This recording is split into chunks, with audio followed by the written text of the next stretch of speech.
I have the Combs family with me today on another Scholar Score Live.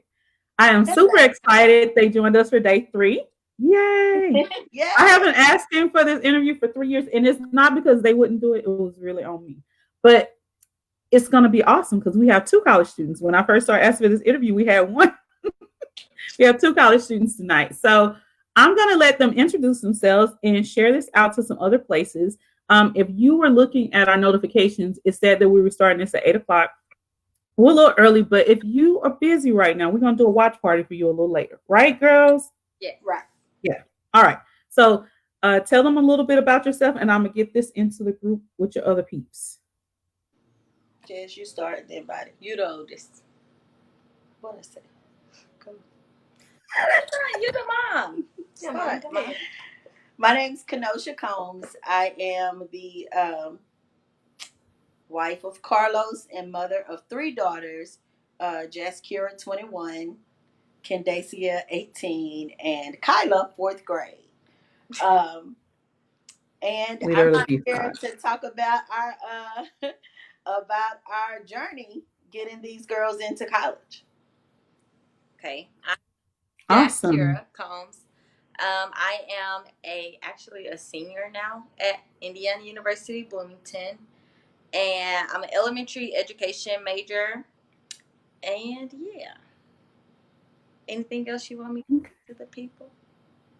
No, whatever you want to tell them. We'll get into the questions. We'll let them ask questions and all that jazz. So, whatever you want to share. Okay. Okay, my name's Candacia. I go to Philander Smith College in Little Rock, Arkansas. I'm a biology major and You're a that's it. sophomore now. Oh, yes, a second semester sophomore. Second Second semester. semester. Second semester sophomore. Fancy. Wow. Wow. Yeah, I missed that. I knew that we were talking about dual credit before, but I missed that second semester sophomore. And it wasn't dual credit. She It was, did the summer. The start. Oh, that's Start right. You program. did the So, the start program. Okay. So how is that like? How is that coming into college and actually taking a leapfrog ahead? Because I remember when we talked about the start program, it was one of those things like I got to go to summer school. Like I was gonna chill. That It wasn't was in my plan. it wasn't exactly like a summer school experience. Well, it didn't seem like a summer school experience to me. It was really fun Yeah. because a lot of activities, and I feel like it was better because I already had friends when the fall semester started, and I knew like who I wanted my roommate to be and who I wanted to hang out with. So it gave me a really good boost, and you got 12 credits. and I got 13 credit. 13 credits. Oh, 13 credits. So I think that's important to know because your mom is always telling people about getting the bridge program because of those reasons, right? That you already have a set established community on campus and you're settled when the other freshmen are coming in kind of with this whole influx of the sophomores, juniors, and seniors on campus and trying to find their way. You're already settled. Like, I know the campus, I know where I got to go, I know what I got to do. And So that's awesome. one of the Mhm. benefits as a parent was Candacia got to learn the campus. She got to see if she really liked it before fall, and she got accustomed to being away. So she coming back in August wasn't hard for her to transition because she had already been gone since June doing that 6 weeks. Right. And most bridge programs are most bridge programs are covered by the campus or the university. So Hmm. that is a savings. Depending on what your school is, if you can get your kid in that to get 12 or 13 hours for free, that's a whole semester. So you're Right. really saving as a parent if your kid can qualify for those programs. So I really Awesome. Yeah, push that's a bridge good programs. point.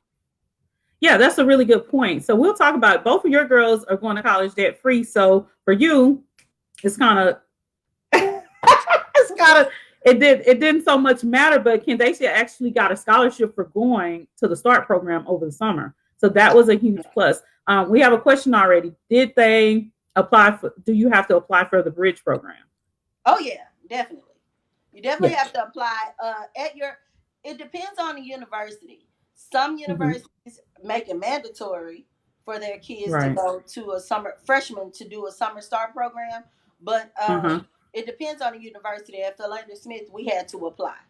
And for the students, it is a little hard because when you leave, it's like you're away from home, so you kind of want to do your own thing. But they do have a very strict system in place where you have to stay on campus. You have to, all the activities are mandatory. You don't really have a choice. They're fun, but you don't want to go. You don't really, you have to go. That's for HBC. Yeah. It is. PWI. Yes, this is a good point you brought up. Yes. So, Candacia on the right-hand side of your screen is at a HBCU, and her sister on the left-hand side is at a Jaskira is at a PWI. So shout it out. I think you got on your shirt. You repping your shirt. You repping. I have lots of IU apparel. Yes, she does. She's even featured in their marketing materials. So what I was gonna say about that bridge program too, as a parent, I really like that, and it's HBCU because they don't. When Jazz went, she was grown. With Candacia, it's not that they hold their hands; they make them go to parties, they make them do the social aspect, but they also make them have study group at 9:00 in the morning on Saturdays. So every day they had to find. So they were teaching them how to balance. They taught them how to balance college life. They forced them into learning that college life balance. Amazing. I had never experienced that before as a former college student, as a youth coordinator at my church with hundreds, not hundreds, Lord, I wish, speak it into existence, with kids who have gone off to college. I've never experienced that before. So for me as a parent, Philander was, man, I was bragging on them every which way because they made sure and they will make them stay at the parties to a certain time. Like they couldn't go home before 2. And then make them get up and go to class the next day. So it was teaching them how to balance what this life is going to be like, and you could still be successful. I think at the end of that semester, what was your GPA at the end of that summer semester? 3.4. She had a 3.4, and she was dying. She was complaining like, "Mom, I don't want to go to the party. I'm tired. I don't want to." But I was so grateful for that experience because come the fall semester, she knew how to balance. And the parties were fun. Awesome. Like real college parties. Like they had the Greeks out and they were fun. But yeah, it was just a lot. I was really tired. I was fed up with the parties a little bit. That's crazy. She said she was fed up with the party. Interesting. So on the other hand, so you were bragging on that, but Jaskira actually went off to college first, and she went to Indiana University. So let's talk about her transition into college. Jazz went a very, very long way. So I'll let her tell about her experience, which has been good, but different than this one. Yeah. The transition was not what I expected. Well, I don't know if I really had any expectations. I just knew I wanted to go out of state. I knew that from the beginning, which I think I overestimated being out of state, but I do enjoy it. It took some time 3 years to enjoy being that far, but now it's great because I'd be like, I'm out of here. But it was different, I think, because we were so family oriented and being at the church and just having nobody out there, like not knowing one single person in Indiana on a personal level. It was very different. I think had like somebody that went to school with me, had they been there with me, then I would have had a bit of a different experience. But I am grateful for those times where I had to figure out how I was gonna stay in a state by myself. Oh yeah, that was a biggie. I thought at one point I was gonna have to get in the van with your mama, baby. I was about on my way a couple of times. At one point, I was like, "Well, Carlos got to work, but me and Kenosha can make it. We were gonna come see about you." All right. So Charmaine said, "What?" She's going back to the START program. What is the START program? So I'll give it to you in a nutshell, and then you all can tack on because so the START program is really an extended orientation where they earn college credits at the same time. So college life academically and socially, as Kenosha said. It's the space where they get to learn about campus. So they're not walking around the first week that they're on campus still looking for classes, looking for halls, like looking for all this stuff. They're already acclimated to the actual physical space and acclimated socio-emotionally. And then they also know what kind of expectations their professors have of them. So if they have to grow a little bit and develop, depending on how their high school experience was academically, it gives them that space to develop academically over the summer if they need to. So for some students, they use it for that, but everybody's needs are a little bit different. I know at Philander, you guys even have tracks. You can be on the leadership track or community track or STEM track. So they're also doing some career exploration at the same time. It is a really interesting, unique, innovative program that they run there. But in general, you're getting credits, you're getting acclimated to the college, and you're building your social network already, all at the same time in the summer, without the interference or influence of the upperclassmen. Well, Involved you. It's a little bit of an influence of the upperclassmen because during the STAR program, they also have the summer 1 and summer 2 okay. summer courses going, and it's mentored by upperclassmen. So I was gonna say, I forgot because Ania Davis did Ania mentor you? Yes. Ania Davis. Yeah. So one of my other students, I never get around to asking these little questions, right? Ania did the STAR program, and then she came back the next summer. So if we weren't in the pandemic, were you going to become a mentor this year? I put on the spot. I did think about it, but I wanted to spend a summer home since I was gone summer. So I may do it next year, though. Yeah. That's totally understandable. You guys are a tight-knit family. So if you are doing anything with your team, some of you, like Charmaine, I see her on here, Tiffany Willis and her family, they're tight-knit and they're with the church. Charmaine has a similar situation. She has an only child at home. These are things to consider, that transition that they went through, because they were used to doing everything with their family at home and their family at church. Like they were used to that built-in network and support system there. And then Tiffany wanted to know the biggest challenge with being out of state. So what were your biggest challenges you faced with being out of state, ladies?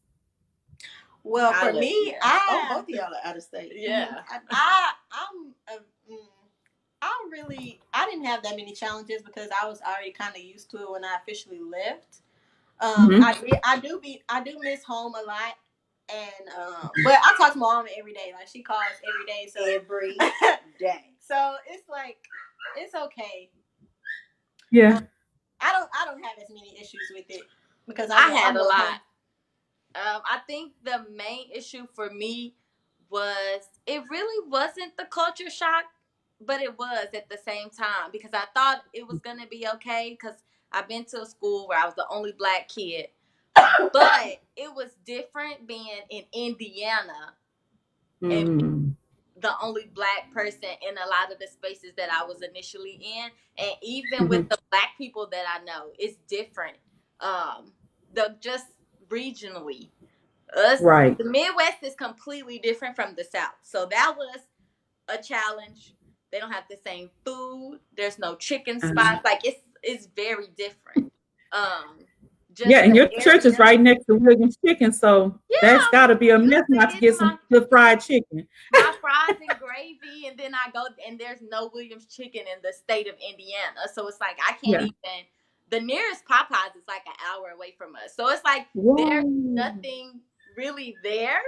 So that was different. On top of food and people, I started missing church events. Like the ones I didn't want to go to when I was home, but I started to miss them and like, well, everybody's getting ready for this event, but I can't go. So that was very different. The main thing that nobody knows was a challenge for me was Kyla not being in the house with my little baby sister while she's growing up. I felt like I was missing a lot of her life. So And I Oh, would say for students who are going out of state, to get through it better, what I did was I made a friend that was from Arkansas, and she has like a really big family, and so I go to her church sometimes, and I go to her grand's house sometimes, and Sunday dinner. So I feel very a new family. I kind of like I feel like I have the surrogate family. support system in Arkansas as well. So Awesome. Good That is relationship. great advice. That is very smart of you. Very wise. So I think that whole transition is something to consider. Like it is an experience as a young adult to have to go away and have to build a network and do that just for the life experience. But at the same time, it's something to consider, like how well you prepared them to detach and do some of this stuff, right? And how well, like how Candacia dealt with it more like, okay, I'm gonna find me a surrogate. There has to be something similar I can find around here to get my family fixed, right? And then Jaskira was missing a little sister, and there's no real substitute for that, right? I miss like Kyla doesn't even know how to. I girl fan over the leader of the B Squad. I can't wait to work with Kyla. I can't wait. I love Kyla Chronicles. So she'll be coming up through the ranks soon. She'll be coming through soon. But Candy, I was gonna add that a lot of times the kids, because I know they mentioned that I talk to them every day. A lot of times they don't realize that parents have to transition too. We are used to having our babies. I'm the type of parent that my kids don't spend a night with people unless I really, really know them. We don't do a whole lot of you go off and I wasn't raised that way and I didn't raise my kids that way. So being able to go to sleep at night with them, y'all hear the dog. Being able to go to sleep at night with them being, don't let your dog out. With them being in another place was really difficult for me.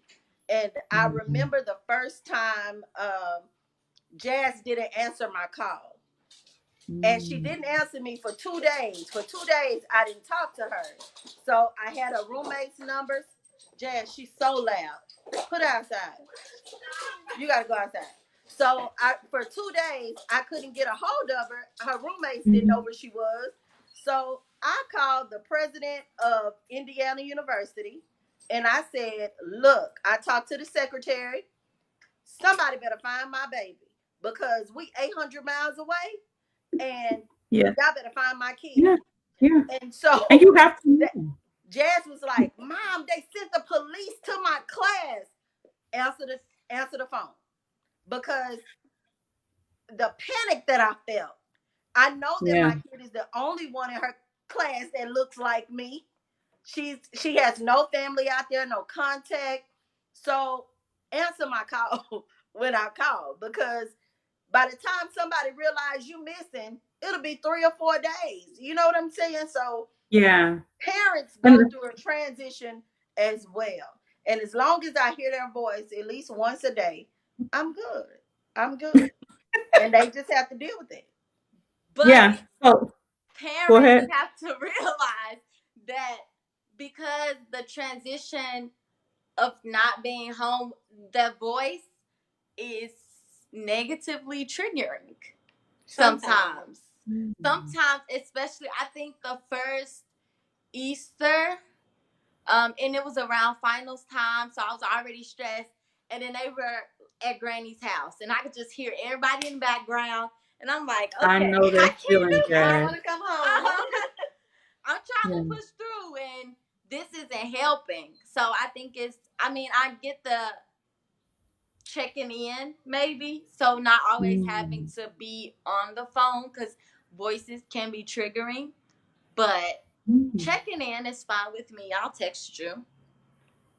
I think that was so powerful for you to say, Jazz. I've never heard a student articulate that for us out loud. That I'm trying to push through. So if I got to listen to all the family sounds and all the things that are so calming to me, that are so like comforting to me, and knowing that I really can't be part of that's just really hard for me. So instead of hearing the voice, I can make the connection another way that won't trigger me to go into a negative space while I'm trying to push through finals or midterms or whatever I'm going through on the academic side, like the actual college experience side. And I think that's really important because I know as an adult, I had that same experience being in Miami sometimes. Like on holidays, if it was a holiday where we weren't with like my husband's side of the family or our church family, it was hard because it's like I'm missing out. And then y'all start talking about all the stuff y'all cook. And it was the same thing. I can't get the fried chicken I want, So I could definitely identify with that. And I'm grateful that you're saying that because those are things to check. Like I may even need to check the college visit list and talk about non-negotiable, how to deal with that. Like you have to mentally prepare for that moment or it just kind of, hits you in the face all of a sudden. So test prep. So there was something that Kenosha and I talked about briefly as we were prepping for this interview. And she said something I think is really important about people think, you have to be like this superstar kid, right? And you guys are superstars in other spaces. Like Jazz, I call on Jazz to do stuff. Jazz ended up with a badge that said Office of Scholarships. And I was in seventh heaven, baby. When I saw that, I was just like, oh, she up there doing the thing at Indiana University. But she is a rock star leader. Like whatever space you drop Jazz in, she's gonna end up in a leadership role, right? Yeah. Body is, she will take stuff and organize and figure out, okay, what do we need to do? What do we leave her and tell her the problem? She will get things organized and tell you, okay, this is where we're going with this. And so each one of them have their really strong strengths that they're superstars that some adults have not figured out yet. But when it came to the academic space, they were good, but they weren't like these super A nerd kids, but they both have a full ride to college. Right. So tell me a little bit more about your perspective on that. I always tell people this that I talk to about college. I was not, after elementary school, the all A's thing kind of stopped. I mean, I wasn't failing or anything, but once I found organizations that I became interested in, I kind of saw a shift in my grades. But I wasn't necessarily upset with them. I always made sure I did my best, but I think the biggest thing for me that helped me the most, because I did graduate with a 3.5, and I'm very proud of myself for that. But I wasn't the smartest one, and I've never claimed that I was up there with them either. But I did my best. But I think the biggest thing for me was networking and making sure you're always yourself. I think my personality sold myself more than my grades could have ever sold me. I agree. I so agree with that. Yeah, I remember talking to people at college fair. Just talking and talking to Texas A&M, and he was just like, yes. Yeah, my personality and just being honestly me. I can't be nobody else but myself. I'm not gonna try because that's just too hard. It makes my head hurt. So just being yourself and networking. Like I love talking to people. And I always made sure that people remembered who I was. So when it came time for me to call on them, they knew who I was, and I felt comfortable enough to tell them what I needed and what I wanted. And I think that that's the biggest thing that will help you, especially if you're not that all A student. So what you just said, like I need to take that clip and play it like every week for about a month. And let people play it for their kids, because literally that's something that I try to impart into my students, and depending on the personality of the student, they may latch onto it really quickly, and it may catch up with them later when they're doing these scholarship applications and stuff. But you truly networked your way into some of this money that you got. And so there's a moment. She said all of it. You're right. You truly networked your way through this. And I must have lost it. But I had a moment here that I remember Kenosha posted on Facebook. You came back from Indiana U. Tell a little bit about what you did on your college visit, because that networked into this money. So I'll go. Actually, I have to start from the beginning because so I actually met the admissions counselor for IU, the Texas representative. Her husband works for FLP.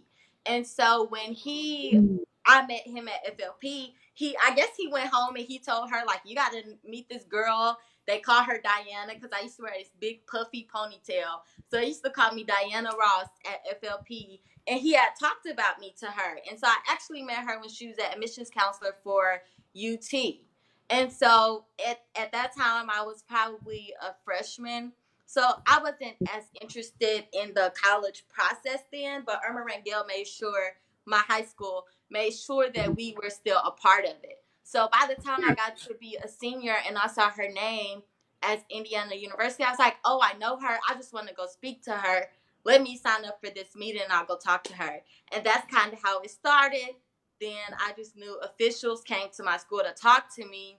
And in that meeting, he asked me, like, what do you need? And I said, I don't have no money. So it's the highest bidders who's gonna get me. And they arranged for me to go. And that's what I had to do. And they arranged for me to go to a Mavericks game where I met the dean of the business school there, who I still email every now and then, and I'm no longer a business student.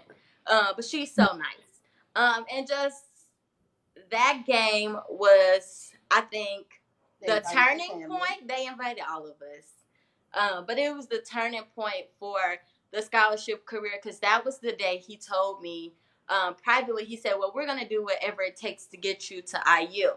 And at that time, Irma Rangel and IU, they both arranged for me to come and do a visit during one of the red carpet days. It's like for prospective students. On Easter Sunday. Yeah, it was on Easter too, because it was the very last one. I think they had to get me in as soon as possible. So when I went, it was amazing. It was awesome. I had dinner every night I was there at a really rich restaurant where I never would go by myself. And the first dinner, it was with the director of one of the major scholarship programs for minority students. I don't like using that word, but I'll use it. Underrepresented students. And she was like, I put money in your account today. And I was like, what do you mean? Like, I didn't know I had an account, let alone you put money in it. Where's this money? But then it really hadn't registered to me that I had got a scholarship. I don't know what I was thinking. It probably was the food was too good. But after that, when I was on my way back to Texas, the vice provost of scholarships, who was one of the guys who came to my school to talk to me, he was like, well, we have found all of the money for you to come to IU. And so I was like, wait, are you serious? Like, I thought it was a joke, because I was literally getting on the shuttle to come back to Texas. He was like, yeah, so all we need is your acceptance. And I was like, okay, well, at this point, Tandy, she still hadn't even applied to the school. I hadn't finished. Did you all hear that? Because see, me and Jazz, bless her little heart, she didn't know me. But I told Kenosha, we're going to take Jazz to this event where they're giving out money. And Jazz got a happy set with a little folder, everything in the card with a total stranger in her world. I've been knowing her mom for years, but in her world, she got in the car with a total stranger and was like, let's do it. And had her stuff ready. And we went around and the people like, they kept, at first they referred to me, Mom. She's like, it's not, they're like, are you, I said, I'm the college auntie for today. That's who I am. I'm the college auntie for today.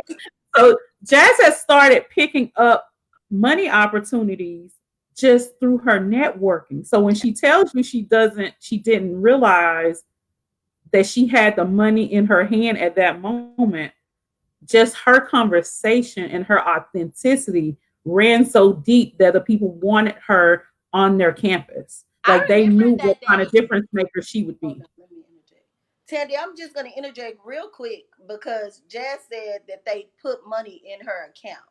So when the vice provost called me at the Mavericks game, he asked me, what is it going to take to get her here? And I said, for y'all to pay for it, like all of it. And he's like, oh, okay, you're really direct. So when he called and said, Mama, I think we got it. I think we're gonna do it. He said, you'll get an official email. He told me over the phone. He said, you can Mhm. guarantee this, but then he said you'll get an official email tomorrow. The next day, they had put $48,000 in I Jazz accounts. listen. Let me fix this because I done Yeah. misquoted y'all, baby. The next day. Oh yeah, I put the, Just the next 35. day. that's the average out of state tuition is for a student. It was 48,000, and that didn't include all the other FAFSA. scholarships that she had Yeah. already applied for. All the social scholarships, or all the it didn't include financial aid. It didn't include her FAFSA. Indiana University had put $48,000 in her account, in her personal account. So I to this day I still say I don't know how any of that happened. I really don't. Jazz called me one. She called me from school and said, "Mom, uh, Indiana University is at my school. I just had a meeting with them, and they want to Mhm. invite us to a Mavericks game." And I was like, Right. Who? And who?" Because Mark Cuban went to Indiana University, so he does that Yeah. event. So Yeah. when we get to the game and we get these VIP passes, we get to go and eat. It was that all that ain't important, but it was just It's amazing your the way story. it happened. It's your story though. So And I because say I that remember, because yeah. Carlos and I, we tried to be the best parents we could be, but we did not put ourselves in a financial situation to be able to support our kids' college educations. So I knew that my kids weren't the top 10%, so they couldn't go to Texas school for free. I knew I didn't have the money to send them to school. These are the things that I knew. And I knew too. Yeah, they knew too, because I told them every day. I knew that I They feel didn't like want for them to real. be in So, debt forever for the rest of their life. I don't even have a degree, and I'm still paying on student loans that I accessed before having this kid. But I knew that there were things that I did not want for them, and I knew what I wanted for them. So I had a plan. My plan was mhm. to put them in organizations that was gonna pay for them to go to college. At Right. at a certain point, DISD had a program called Future Leaders Program. So Hmm. after speaking to the people at Future Leaders, I was like, look, my kids got to get in this program. What do I need to do? Do you need volunteer hours? What do I need to do for my kids to get in this program? Because Future Leaders, they were almost at 100% of sending all their kids off to all their seniors to college debt free. So in Mm. fifth grade, I made sure my kids were in that program. When Jazz transferred and I was working, I was paying people to pick my baby up from one school and transfer her all the way across town so that she could get on the Future Leaders bus. I mean, it was a struggle. But by the time Jazz got in the 11th grade, FLP broke up. Amazing. No, It not yet. it broke up really, and they didn't do the same things that they had been doing. So there were no guarantees. There was no plan for college after that. And I had put all my eggs in one basket. So then what do? I have to go to God and pray. And I have to go out and seek other resources. So I'm telling this kid, okay, you need to be filling out scholarship applications at least five. The dog done jumped the fence, y'all. She's so good. Oh no. So I'm telling her, oh no, she didn't. Sit down though. So I'm telling her, you got to fill out all these scholarship applications. So not just for the schools that she applied, we applied to so many darn schools, and she got accepted. But what good is an acceptance without the money? It's impressive that you got accepted. Okay, they gonna take you, Mhm. but where's the money? And her GPA, her test scores weren't top 10. She had a 3.5 and she had an 1190, I think. Yeah. She had an 1190. And a so 24. It wasn't enough to get the Yeah. full ride. It was Right. enough to get something, but it wasn't enough to pay for it all. And So let's talk about something we real were quick. dependent on those social scholarships to bridge the Mm-hmm. gap. Every school that she applied to offered her some money, but none of it was all of it. So we Right. were dependent on it. except Philander. Philander Body School did offer her a full ride, and I was trying to get her to go to Philander, but she was like, "Ma, I don't want it. That school is so little, baby. It was the best thing I could have." But also, I was gonna say that day that we went to that college fair, I remember the guy from Prairie View offered me a full ride too. Yeah. We were listen, we were out in the streets trying to get this money for this baby. That happened. We were riding. Do you hear me? And I was so glad we were out riding trying to get this money for her. That me and Tandy reunited. That was a complete blessing because she put me on everything. She was like, do this scholarship, send her this. And that was our plan. We're gonna piece these scholarships together until we had zero. Because I didn't have nothing extra. I had absolutely nothing extra. At that point, my husband worked at a school and I worked for nonprofit. So we don't have any we don't have discretionary income. Let me say that. We don't have discretionary income. But y'all are highly blessed. So I ain't never seen the righteous forsaken. Never. You can tell. Y'all are highly blessed. So you all see, she talked. Yes, she got that day. She had Prairie View. But the other thing, so there's a couple other things to mention here. There was a point where she did a scholarship and she won the local, the regional, and the national for business, and ended up with $10,000. She's that kid. So and she that was just writing the essay. That's it. And that was right, but she perfect. But what does she do? Because I had her to come in the group. You all need to search Kira's name if you over there and get Scholar Dollars, because you didn't know who she was behind the scenes when I was tagging her like, hey, put your 2 cents in. But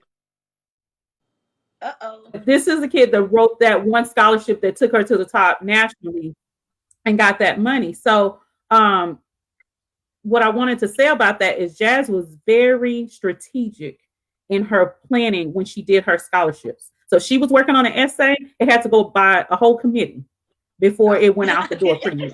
I just thought about that. I forgot all about it. I had a essay. She was serious about this thing. Well, and the reason I was serious because so my dream school was Hampton University in Hampton, Virginia. And my parents, because they didn't have discretionary funds, it was why you can't go to Texas schools where we can, if the time came where we had to pay something, it would be more feasible. And I was like, no, I'm going out of state. So at that time I knew that for me, I'm very independent. So I didn't want anybody to be in a position where they could tell me no. So I had to make sure that I didn't have to depend on them for an answer. So I had to go find my own money because I wanted to go to Hampton. I knew I was going to have to find the money to go. So I had to make sure my essays were good.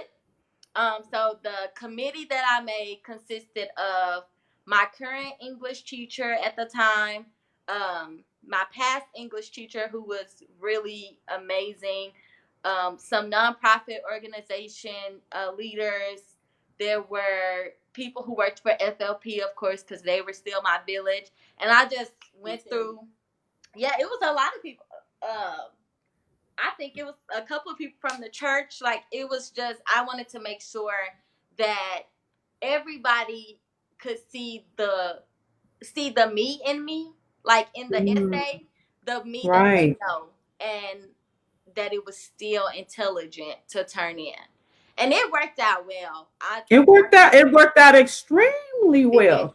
So, I'm going to say one more thing about you, and then we're going to move over and talk about, so it's Candace, but we call it Body, y'all. So I'm sorry, I have one more thing. I didn't have that many essays. I didn't write an essay for each scholarship. I had an essay, and then I would go change it and say, do you think this will fit for this scholarship? So every time I sent it out to my village, I made sure I sent them the qualifications of the scholarship as well, so they won't be confused. And I had so many people because I knew that everybody's busy. So if they can't get back to me, then I know I have 3 other people that can. So that's about that. And the thing is, she wrote that super essay. So when students are in Project 100 Full Rides, we have that template of these are like the super questions you want to answer that you can tailor and make this essay work for multiple situations. And so I think that was really powerful. You made that decision. So some of you parents have some really strong-willed kids that are independent. Have them to use that power for good for their sake to move forward, as opposed to you bumping heads in the middle and at the end. So if you can tell them what those boundaries are, because Kenosha was very clear about what they were willing to do in terms of money. We'll help pay if you stand in state, because at least we still got to deal with travel and other expenses, is what Kenosha felt like. And then on the other hand, Jess was like, no, I'm not staying in state, so I got to find this money. And so, that was the conversation we had. If you want to go, you need to figure out how we're going to pay for it. Yeah. And so she went out there and did the work. She went out there and did the work. In terms of, at one point, and I laugh at this because this is something I would do. But instead of that, I'm going to be honest, I'm going to out myself. I flew myself to California after Tupac passed away.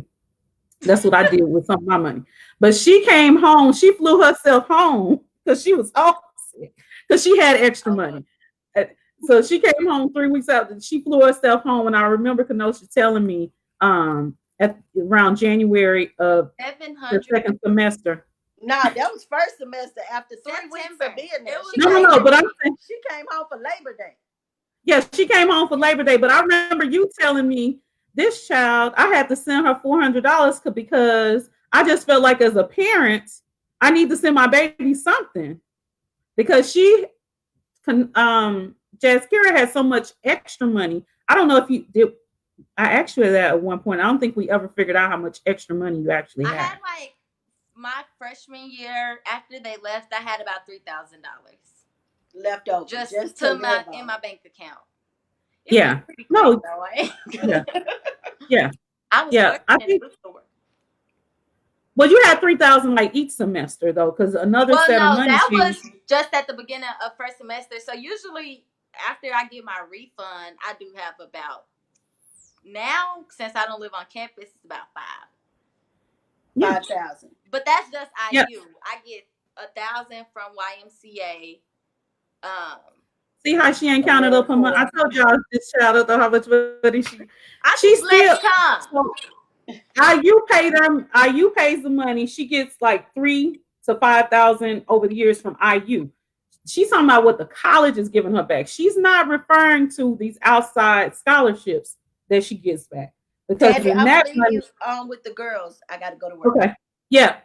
Okay. With that money, it had to be over 10 or 15,000 that first semester, Jazz, because I don't even remember, but you had money from so many different places. You had the YMCA, you had Project Still I Rise, you had money from some everywhere. You had IOTA business. And I did AmeriCorps. So AmeriCorps, when you do AmeriCorps, they give you an education award that goes towards your college. Mm-hmm. Because my college paid for it, that was the refund. So and AmeriCorps, by the way, we have somebody coming on tomorrow that's going to talk about how she's using AmeriCorps to pay for college too. Yeah. That's how she's going to college debt free. So that is great. Now, Body, Candacia, I'm going to call you your mom's name. Candacia. You still here? Oh, it's okay. This is real life happening over here. So Candacia had a different experience. Like, we worked together a little bit differently because Candacia worked with me in the summertime. And then I also worked with her at her school. So one of her big stories was the test prep. That first summer, she was like, Mom and them just making me do this test prep, and Miss Candy gonna keep telling me to do stuff. All right. How was it? Well, I honestly thought in about 9th grade, I thought it was too early, which was a mistake because it's never too early. So I wasn't really feeling it, but eventually, as I kept being in the program, I understood how important it was, and it really helped more when I was interested in it, and rather than just doing it because I had to. Yeah, and so test prep for a long time. I was actually in 8th grade because I was FLP going did to 8th test prep for grade. us too. So we have been doing it for a very long time. Yeah, yeah. You guys had started with Texas A&M Commerce, and then But we started with FLP. with The program, FLP. the Okay. Future Leaders program, it was mandatory. So that's where then the bridge program, the summer bridge program at our church was, we had to go, of course. So it was on top of that. And then both of our schools did it. And then we also worked with you. Mm-hmm. So it was a lot of test prep happening here. There was a lot of test prep happening. Right. So, but I remember that moment. There was a moment where you were right on that cusp of whether you qualified for full tuition, full right, like you were on that line. With my composite, I'm on the line. Yeah, you're on the line, and then she was too. With hers, there was a moment where it was like, "Am I going to get these 60 points or not?" Oh, Jesus. And I think it was actually, to be honest, you got 60 points on that last go round, but I think you only needed about 30. Mm-hmm. So talk about what shifts you had to make sure you hit that target, because you knew that was the difference between everything being paid and not being paid. So I had to really focus because during my senior year and junior year, I was on the dance team, and I wasn't as focused as I needed to be. So I had to do all the homework, make sure I did at home studying, because I wasn't really doing it at home, which is a big part. So I had to do at home studying. I needed a lot of help, so I had to make sure I went back to my old teachers and was like, I need tutoring for this, I need help with this, and then they were really helpful at my school, and so that really played a big part on getting my scores up to where I needed them to be. I would say taking it seriously, because I know the first couple of times I took the test, I just was taking it because they was making us, but just actually using the strategies, and in that moment that you're sitting there, think like, okay, I need those points, so let me actually use the strategies. I think one time I had I was sitting there and this light switch, and I was like, Jazz, just use the strategies. Right. Like, you learned them. Don't let them go to waste, because I didn't want to take it at first. So I'm just circling stuff like it's a normal test, and it's not. And knowing and remembering and not being too nervous where your mind can't think about, okay, this is what I'm supposed to use right here, because I get really nervous taking tests sometimes because it's just a lot. It overwhelms me at times. So it's just knowing and trying to remember, okay, when we were doing this problem as practice, what did this instructor say, and how did she tell us to solve this problem? So knowing those. So what's your biggest tip, Audie? Because with you having some of that anxiety about the test, I know that there's a point where I was like, tell me what strategy we used, and I went through a whole set of almost tests with you guys, and just was like, tell me your strategy, and y'all was like, is she gonna we had next flashcards. Yeah, so that helps. They need that extra support. And I think one thing I tell parents, and I think it's good for them to hear from you. Your mom does this. If you guys are struggling with something, whether she can do the calculus or the pre-calculus or write the essay, she will sit at that table with you and support you find somebody who can. That process. I think one thing about our mom is she uses the people that she knows, and then if she don't know anybody, she'll ask the people that she know if they know somebody, and then it's just like she doesn't stop. And I think that parents get discouraged sometimes, and I always tell parents, like, just keep going. Like, senior year is hard for parents and students, especially when the testing comes into play. So just feel it. It's all about resources and connecting with people, because there are a lot of people out there willing to help. So I knew that if my mom didn't know, she was gonna make me do it. I think that's important too, because yes, it is a choice, but sometimes knowing that somebody wants is gonna make you do it can be just that much more helpful. Like, I don't want to. Knowing that you care enough about me to make me do this means that it needs to be done. And make you do it until you understand how it needs to be, how to solve it, and till you completely understand the problem. That's very important to get to that point. So I want to ask you all this. You all, both of you, like Jazz was, I think Jazz would technically be in that very first group of kids that I ever, when I started College Mode, and College Mode, I don't even know if College Mode had a name when I was taking Jazz. But anyway, from that point to this point, why would a student need to join a program like College Mode? What would be the advantage? Because you all have very different experiences, so I want to hear that from both of you. What would be the advantage for them joining a program like College Mode's Project 100 Full Rides? I would say getting the scholarships that, like, when you send out the scholarships that I think that is an advantage, because students most likely don't sit home and be like, okay, this scholarship, and doing more helps the money actually come in. So being sent scholarships that you send out to us, and that you can get money from this, and it really helps to get those. So, I mean, being one of your first, my advantage would be because I love helping people, and I think the majority contributor of my college experience and me going to college is really for other people, because I think had it been for myself, I probably would have went to like cosmetology school or something. But I know that I want to reach back and help. So my advantage is, once I do see some scholarship opportunities that I'm probably not eligible for, passing those back on to other students and being able to kind of help navigate somebody else to get those scholarships. Because if I can't get them, at least somebody I know has the opportunity to get them.